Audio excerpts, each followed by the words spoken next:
why are we here in Los Angeles? Mark has made a video, you probably saw it, in which he bent the iPhone 6 Sapphire glass. Bent it, scratched it.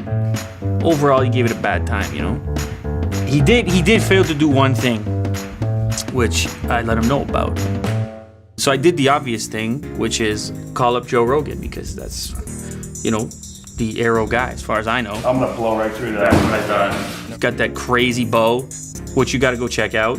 So I called him up and said, iPhone 6 Sapphire glass, supposed to be strong.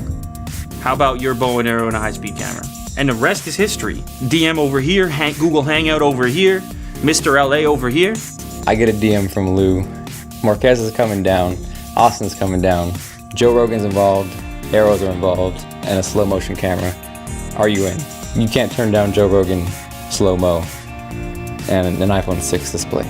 And now we're here, I guess, the second video where we put it through quite a bit more than it's ever been through, and ended up, well, so I did some sandpaper tests to try to see if I could scratch it with some harder materials, because the knife just wasn't doing it. And then we ended up here with the arrows. So we went over to Joe Rogan's studio where he records the podcast. Great podcast, my favorite podcast. Check out the podcast. And in the back, behind the recording section, he's got a little makeshift archery range, essentially. A short one, but enough space for us to, you know, do our business. So he shows up, rolls up in the back, SUV, couple of huge cases, cracks them open, compound bows everywhere. Holy shit. This is the 80-pound one. Gnarly looking machines. You saw them. Absolutely unbelievable. So we're admiring these things. He's telling us about carbon fiber arrows that are gonna blow this thing apart. I mean, he never doubted for a second that Sapphire Display didn't have a chance. Doubt wasn't there. I hoped, just for the sake of having something fun, I just wanted to visualize it going ding. Obviously it was gonna puncture it. When he first fired it, just at the target with nothing there, and I saw the speed at where it went into it, it was obvious that no screen or phone or anything that we put there is gonna stay in place, so I was not surprised. That thing could cut through a tree. And a bear. I don't know. You weren't there. What I heard. We have more cameras than people to run cameras. You know what I'm saying? None of us had ever used an FS700. You good? Well, we're driving to Pasadena, and we don't know where we're picking it up from.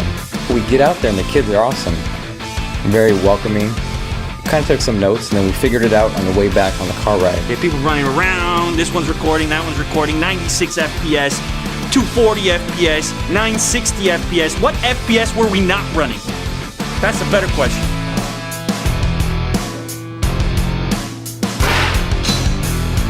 My favorite shot's the wide GH4. 96 is not as fast, but you capture the experience. We're taking all these shots, we're pumping everything up, we shoot the dummy. DIY iPhone 6 dock. Get started.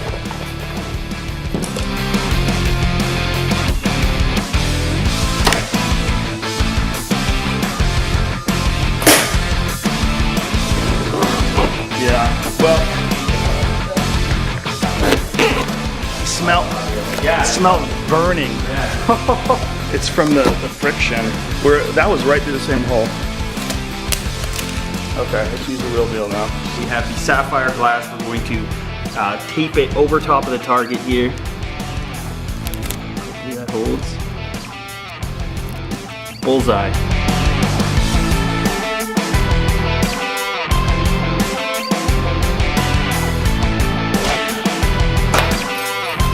Yeah!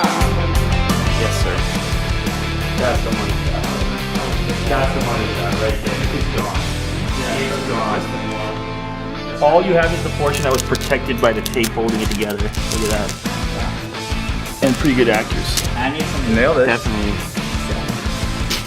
All right. Further proof. Next phone. iPhones don't mean shit out here in the range. Out here in the real world.